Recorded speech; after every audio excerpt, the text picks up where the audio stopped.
चलो भाई, थोड़ी देर के लिए बारिश बंद हुई और फटाफट मैंने लगेज बांध दिया सारा।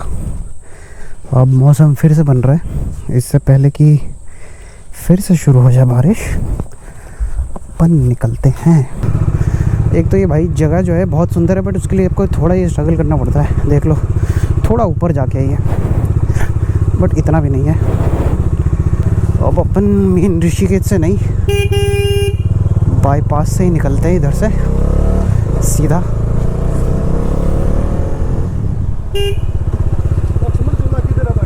इधर हाँ, आगे गोल, आगे एक चौराहा आएगा। हाँ, चौराहे से लेफ़्ट हो जाना, हॉस्पिटल आएगा ना, वहीं से लेफ़्ट हो जाना, सीधा सीधा लक्ष्मण। पर बंद है लक्ष्मण झूला, वैसे अभी नहीं खुलता, वो दिसंबर में खुलेगा। राम झूला खुला हुआ है, राम झूला के लिए इधर चले जाओ। हाँ, नीचे की तरफ लक्ष्मण झूला बंद है। हाँ बंद है, और राम झूला इधर है, जानकी सेतु भी इधर है। हाँ जी भैया, लक्ष्मण झूला तो बंद है। भाई साहब कहाँ जाओगे? और भाई इससे पहले कि बारिश स्टार्ट हो, मैं एटलीस्ट हरिद्वार तो क्रॉस कर लूँ, बिकॉज़ ये बारिश दिन भर की दिख रहा है, बट सिर्फ ऋषिकेश और हरिद्वार में है, आगे नहीं है। मैंने वेदर पे देखा और मैंने लोगों से पता भी किया। दिल्ली में हो रही है अभी थोड़ी बहुत, बट आई होप जब तक मैं जाऊँ तब तक ना हो, क्योंकि 5-6 घंटे तो अपने आप को लगेंगे ही पहुँचने में। और जो तेज़ी में मैंने लगेज बांधा है ना, ओहो मज़ा ही आ गया। मतलब बिना दोनों सैडल बैग होते हुए 2 बंजी गॉर्ड के साथ जो मैंने टाइप किया, मतलब विदिन 5 मिनट टिंग टोंग टॉप हो गया।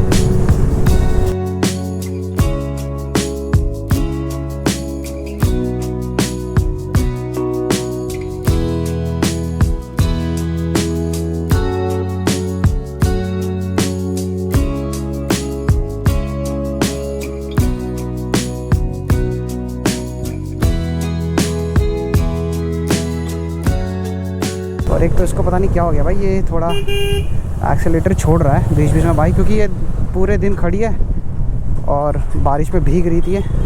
और यार मेरे को फ्यूल भी डलवाना था, आई थिंक मेरे को नीचे से जाना चाहिए था, बट चलो कोई बात नहीं, आगे मिल जाएगा पेट्रोल पंप अभी।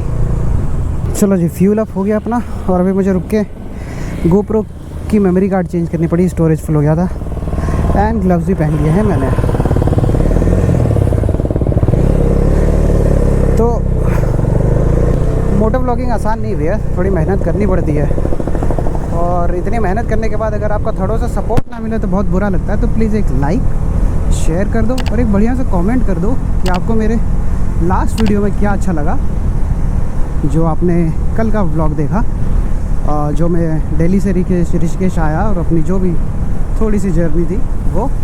एंड ये व्लॉग है direct non stop Rishikesh to Delhi, और अब हम आ गए हैं अपने हाईवे पे। ऋषिकेश छोड़ दिया मैंने, और भाई वो ट्रैफिक निकलते निकलते मेरे को आधा घंटा हो गया। तो अब कहीं नहीं रुकना है, सीधा नॉन स्टॉप दिल्ली ट्राई करेंगे, अगर बारिश नहीं हुई तो ऑब्वियसली। भाई क्यों रोक, ये तो एक तो यार ये ऑटो रिक्शा वाले ना भाई बीच रोड पे रोक के थोड़ा साइड कर लो यार, जाम ही लगा देते हैं पूरा। ये ट्रिपल लोग बिना हेलमेट के चलते हैं ना, तो थोड़ी दिक्कत है यार। क्या बढ़िया मौसम हो रखा है भाई, अच्छा है। मतलब जब मैं आया तब भी वेदर अच्छा था, अब मैं जा रहा हूँ तब भी वेदर अच्छा है। बस बारिश का मौसम रहे, बारिश ना हो।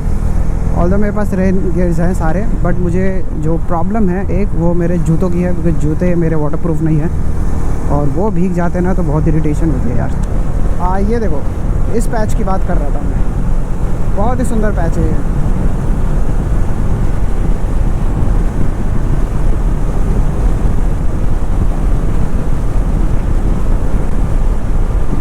यहाँ पे संडे राइड में क्या मज़ा आता होगा लोगों को भाई।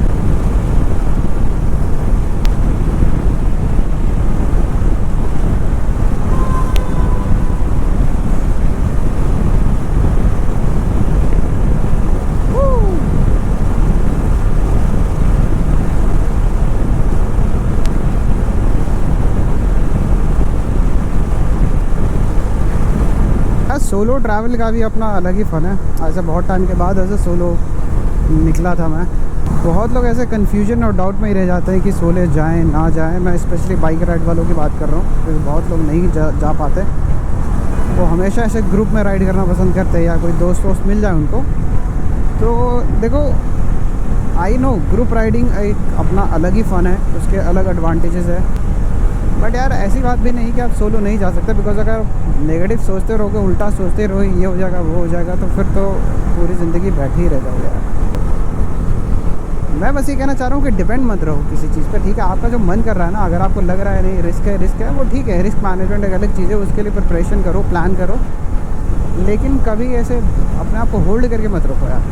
होल्ड करके रखोगे तो देखो ऐसे नज़ारे, ऐसे व्यू मिस करोगे। और सोलो जहाँ मर्जी है, जितना मर्जी है उतना रुको, उतनी फ़ोटोज़ खींचो, अपने हिसाब से निकलो, अपने हिसाब से जाओ। वो ग्रुप राइडिंग में नहीं हो सकता, क्योंकि आपको सबका देख के चलना पड़ता है। मैं ये नहीं कह रहा कि वो बाउंडेशन होती है, बट हाँ, हर किसी को लेके आपको चलना है। आप ऐसे अकेले नहीं कर सकते उसमें कुछ भी। तो वो चीज़ आप सोलो राइडिंग में कर सकते हो। तो एक्सपीरियंस करो कभी कभी ना, सोलो निकल जाओ। ज़्यादा लंबा नहीं है, 400-500 किलोमीटर तो निकल ही जाओ। इतना देखो, इतना में कुछ होने नहीं वाला है, ठीक है। और इसकी श्योरिटी मैं देता हूँ भाई आपको, कि आप एंजॉय ही करोगे, आपको मज़ा ही आएगा और कुछ नहीं। और सबसे इम्पॉर्टेंट चीज़ जो है सोलो राइडिंग में, वो ये कि जो टाइम आप अपने साथ स्पेंड करते हो, दैट इज़ वेरी इंपॉर्टेंट। और वो जो खुद के साथ जो सेल्फ टॉक होता है ना, खुद से क्वेश्चन करना, खुद से आंसर करना, वो बहुत ज़रूरी है। क्योंकि समटाइम्स आपको ना कुछ सवालों के जवाब जो है वो कोई और नहीं दे सकता, आप खुद ही देते हो। वो रियलाइजेशन बहुत ज़रूरी है।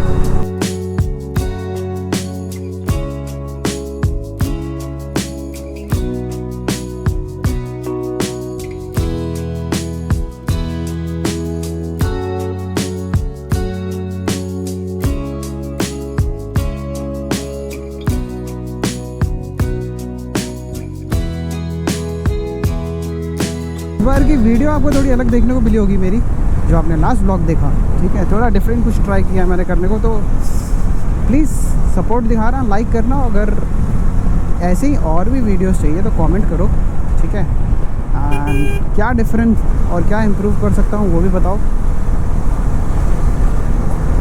बाकी सबसे ज़्यादा जो नीड मुझे लगी इस ट्रिप पे, मतलब जो मेरे पास होनी चाहिए थी गैजेट, एक वायरलेस माइक की बहुत ज़्यादा ज़रूरत है। ये मुझे फ़ील हुआ, बिकॉज समटाइम्स ना कुछ शॉट्स इतने बढ़िया थे जिनको मैं कैमरा कहीं पे प्लेस कर दूं और कहीं पे बैठूं, बट और मैं कुछ बोलना चाहूँ तो कुछ फ़ायदा नहीं होगा, क्योंकि आवाज़ जाएगी नहीं। उस टाइम पे मुझे एक वायरलेस माइक की ज़रूरत है। तो अभी जाते हैं घर, थोड़ी रिसर्च करेंगे, बढ़िया सा वायरलेस माइक लूँगा। आपको कोई पता है तो प्लीज़ कमेंट करो। और 2 ही माइक मेरे को सबसे ज़्यादा बेस्ट लग रहे हैं अभी तो, which is not under budget by the way. एक है होली लैंड का और एक है DJI मिनी माइक। तो दोनों ही एक्सपेंसिव माइक्स है। और अगर आपको कोई बजट में माइक पसंद है जो अच्छा परफॉर्म करता हो, तो प्लीज़ मेरे को बताओ, कमेंट डाउन, कमेंट। इतने सारे लोग, ये कांवड़ वाले लोग हैं। अभी तो जो आई गेस मानसून का स्टार्ट भी नहीं हुआ।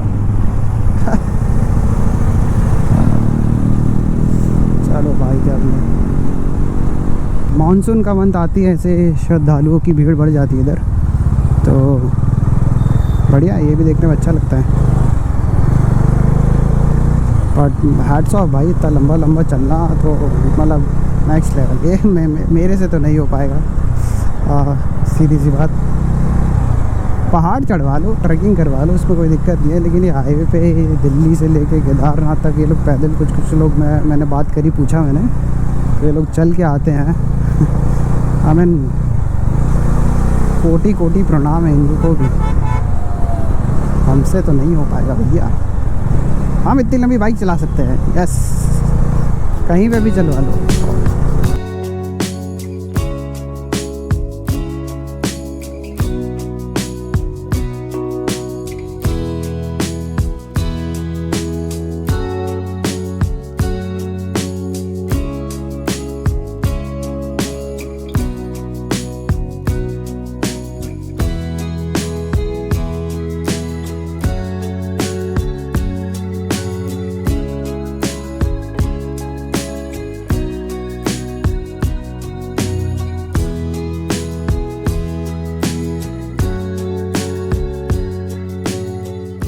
मुजफ्फरनगर 32, मेरठ 90, दिल्ली 159। क्या बात कर रहे हो भाई साहब, इतना मतलब इतना चला लिया क्या 1 घंटे में। मतलब स्पीड मैंने काफ़ी अच्छी मेंटेन रखी without any risk. 90 to 100, 100 and 110 पे क्रूज़ कर रहा था मैं कंटिन्यूसली, बिकॉज रोड पूरी खाली है, हाईवे है, बस लेफ्ट में कावर वाले चल रहे हैं, बाकी सब सेट है। और ना कोई ब्रेक लिया है, ना पानी ब्रेक, ना कुछ। अब मेरे को लग रहा है कि कहीं पर रुक के कुछ पीना पड़ेगा मुझे, because I am feeling very dehydrated. और वैसे डोमिनोर की एक बात बता देता हूँ आपको, this is specifically about 250। 6000 RPM के बाद ये इतना स्मूथ हो जाती है ना भाई, मैं तुम्हें बता नहीं सकता। मतलब अभी 101 पे चल रहा हूँ मैं, स्पीड देखो, और मेरे को बिल्कुल नहीं लग रहा कि ये स्ट्रगल कर रही है या मैं इसको ज़बरदस्ती खींच रहा हूँ। आराम से, मतलब बिना कोई मेहनत किए।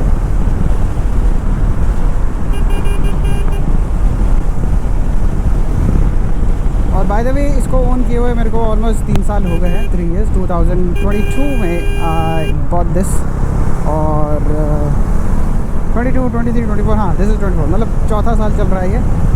तो कोई कंप्लेंट्स नहीं है, बहुत मक्खन। ऑल्दो कभी कभी जब मैं ऑफ रोड करता हूँ तो मुझे फील होता है कि मुझे एक एडवेंचर बाइक पे अपग्रेड करना चाहिए, बट जो कि मैं बहुत कम करता हूँ। तो अभी अननेसेसरी मैं खर्चे करने नहीं चाहता। जब तक ये अच्छा परफॉर्म कर रही है, चल रही है, चलाएंगे। और 3 साल में मैंने ज़्यादा इसको चलाया भी नहीं है, ओनली 29,000 किलोमीटर। और वैसे डोमिनोर की एक बात बता देता हूँ आपको, this is specifically about 250। 6000 RPM के बाद ये इतना स्मूथ हो जाती है ना भाई, मैं तुम्हें बता नहीं सकता। मतलब अभी 101 पे चल रहा हूँ मैं, स्पीड देखो, और मेरे को बिल्कुल नहीं लग रहा कि ये स्ट्रगल कर रही है या मैं इसको ज़बरदस्ती खींच रहा हूँ। आराम से, मतलब बिना कोई मेहनत किए।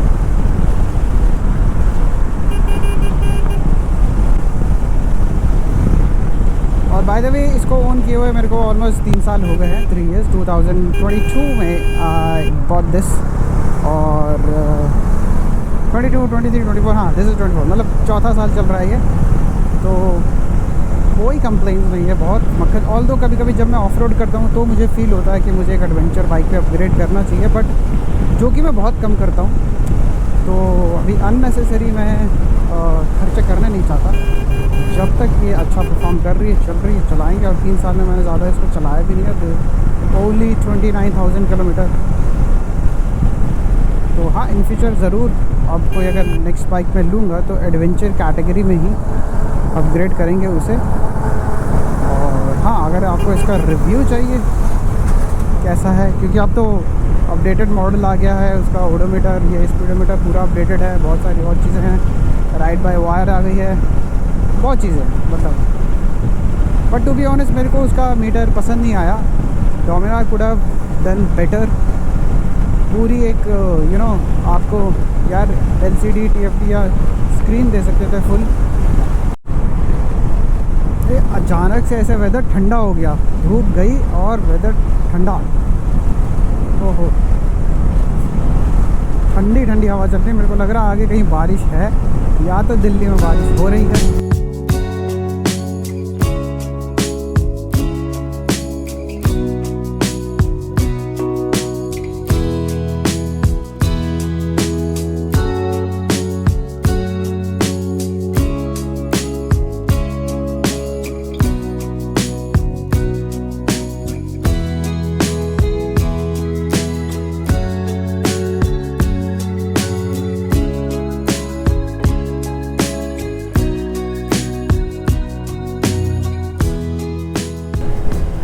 गरम धरम खाऊं क्या?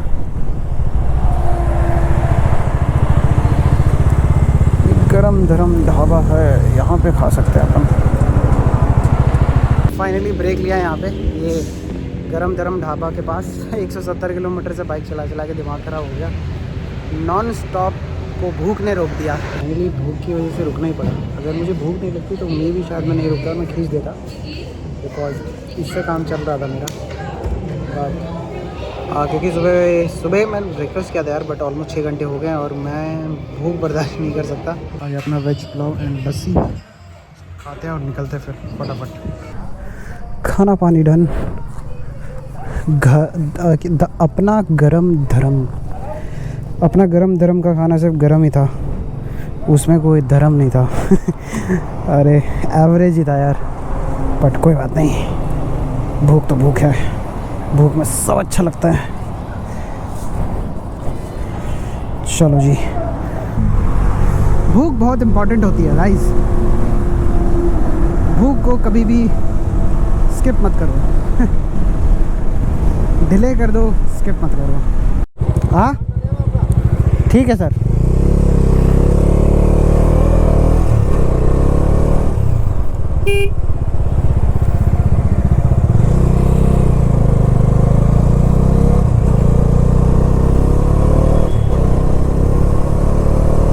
अभी कांड हो गया गाइस। अभी जिस रोड से मैं आ रहा था वहाँ पे दो कट थे, एक तो जा रहा था लेफ़्ट को जो दिल्ली जा रहा था एंड एक राइट को मोदी नगर। तो obviously I am going Delhi, मैं दिल्ली वाला लूँगा, ठीक है। आई डिडंट नो दैट कि वो एक्सप्रेसवे वाला रूट है, दिल्ली मेरठ वाला, और ना ही वहाँ पे कोई बोर्ड लगा हुआ है जिस पे मेंशन है कि बाइक्स आर नॉट अलाउड, ठीक है। और वहाँ जाते ही वही ट्रैफिक पुलिस वाले ने रोक लिया कि अलाउड नहीं है, यहाँ पे 20,000 का चालान है वगैरह वगैरह वगैरह। तो मैं वही आर्ग्यूमेंट कर रहा था उनसे कि वहाँ पे कोई बोर्ड तो लगा हुआ नहीं है, एंड अनफॉर्चुनेटली मेरा कैमरा ऑफ था यार, ठीक है। और उनके सामने मैं ऐसे ऑन नहीं कर सकता था, मतलब कर भी लेता तो क्या ही होता, मैं इतना ज़्यादा आर्ग्यूमेंट में इन्वॉल्व हो गया था कि सर वहाँ पे बोर्ड नहीं, and he was so sure about that कि बोर्ड है। मैंने कहा बोर्ड नहीं है, तुम चल के दिखा लो। मैंने कहा 20,000 का चालान है, अगर इतना बड़ा चालान है तो भाई वहाँ पे बोर्ड तो लगाओ कि बाइक अलाउड नहीं है। और ये यूपी वाले जितने भी है ना, ट्रैफिक पुलिस वाले, और ये सब बस पैसे खाने के चक्कर में है और कुछ नहीं है। इन्होंने मेरे को ऑप्शन दिया कि 20,000 का मैं चालान कर देता हूँ, या तो 5500 रुपये मुझे यहीं दे दो, ठीक है। ये इंडिया का यही है। मैं ये नहीं कह रहा कि मैंने गलत किया, ऑब्वियसली मैं एक्सप्रेसवे पे था, बट वो अगर मुझे, मैं आते वक्त भी तो आया हूँ ना, मैंने क्यों नहीं लिया एक्सप्रेसवे, बिकॉज मुझे पता था, और उधर क्लियर मेंशन मुझे पता था ये एक्सप्रेसवे वाला रूट है, इसलिए मैंने नहीं लिया। अभी जाते वक्त ये अनफॉर्चुनेटली आई गेस ये कार वाला मैप लगा हुआ है, ठीक है। एंड चलो ये गलती मेरी है, मैं मान रहा हूँ, ठीक है। बाइक वाला मैप लगाऊंगा तो अंदर अंदर गाँव का रास्ता दिखाता है, इसलिए मैंने कार लगाया, और एक्सप्रेसवे दिख जाता है आपको। और जहाँ पे भी एक्सप्रेसवे होता है उधर मेंशन होता है Delhi Meerut expressway, bikes are not allowed, एक बोर्ड होता है ना, बाइक क्रॉस होती है उस पर, आपने देखा होगा किसी भी एक्सप्रेसवे पे जाओ, इस पे वो है ही नहीं। एक मिनट को मेरा मन किया 5500 रुपये मार दूँ मुँह पे उसके, पर मैंने कहा नहीं, जब गलती ही नहीं करी है, गलती तुम्हारी है, गलती गवर्नमेंट की है, तो मैं क्यों भुगतूँ 5500 रुपये। सालों तुम टैक्स भी खाओ या हर एक चीज़ में, उसके बाद अपनी गलती की वजह से दूसरों से पैसा भी खाओ। बोर्ड इतने का बोर्ड बनवा लो 5500 रुपये का, भाई वहाँ पे कितना टाइम लग जाएगा मेंशन करने में कि बाइक अलाउड नहीं है। जैसे उसने एक और स्कूटी वाले को रोका, और जब वो बोलने लगा कि वो भी सेम चीज़ कह रहा था कि सर यहाँ पे तो बोर्ड ही नहीं है कि बाइक्स अलाउड नहीं है आते वक्त, जब मेरठ की साइड से आते हैं तो कहता हम पागल है क्या जो बोर्ड पे लगा देंगे, फिर चालान कैसे होगा। तुमने पैसा खाने का वो क्या बिज़नेस बना रखा है क्या भाई, क्या बेवकूफ़ लोग हो भाई सही में। कहाँ कल तक इतने ऊंचे ऊंचे पहाड़ देख रहा था, आज सीधा बिल्डिंग्स, कंक्रीट के पहाड़ है ये भी माउंटेन्स है, बट कंक्रीट की मैन मेड माउंटेन्स, जिसको देख के बिल्कुल अच्छा नहीं लगता। लास्ट के 40-50 किलोमीटर में बिल्कुल ऐसा लथार्जिक सा फील कर रहा हूँ, ऑल द वे कभी नहीं हुआ ऐसा, मतलब जबकि ये बहुत छोटी सी राइड थी, उस पर ये हो रहा है। मे भी काफ़ी ब्रेक लेने के बाद मैं गया हूँ, जो फील हो रहा है वो यही हो रहा है कि बस मुझे घर पहुँचा दो अब कोई।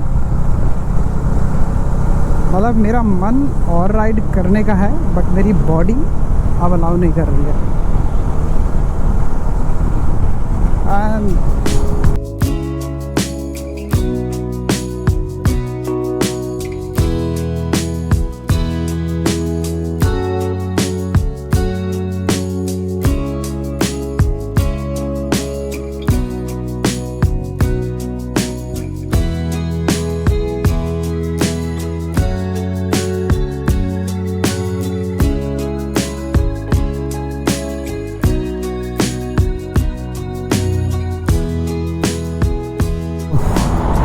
चलो यार फाइनली पहुंच गया मैं गुड़गांव। टाइम हो रहा है अभी 6:50। 6:30 तक का गोल था अपना, बट कोई भी लेट तो है अपन। एक तो मेरठ एक्सप्रेस वे पे, दिल्ली मेरठ पे जो लगा, एक तो मेरा 20,000 का चालान हो गया। वो तो चलो मैं सॉर्ट आउट कर लूँगा, देखूँगा क्या करना है उसका। एंड और हाँ, बाय द वे चालान था कि मैं एक्सप्रेस वे पे चढ़ा हूँ और उन्होंने डाला है कि failure of providing driving licence. I mean हद होती है भाई, मतलब क्या ही बोलूँ उन पुलिस ऑफिसर्स को मैं। Such a corrupt, pathetic, uneducated officers. So चलो कोई बात नहीं, इंडिया है, ये तो होता रहता, कुछ कर नहीं सकते। एंड हाँ चलो एनीवेज, अगर किसी भी रीज़न की वजह से राइड अच्छी लगी हो, वीडियो अच्छी लगी हो, तो प्लीज़ लाइक करना। चैनल पे नहीं हो तो चैनल को सब्सक्राइब करो। एंड मैं मिलता हूँ आपसे नेक्स्ट वीडियो में। Till then goodbye, take care and ride safe.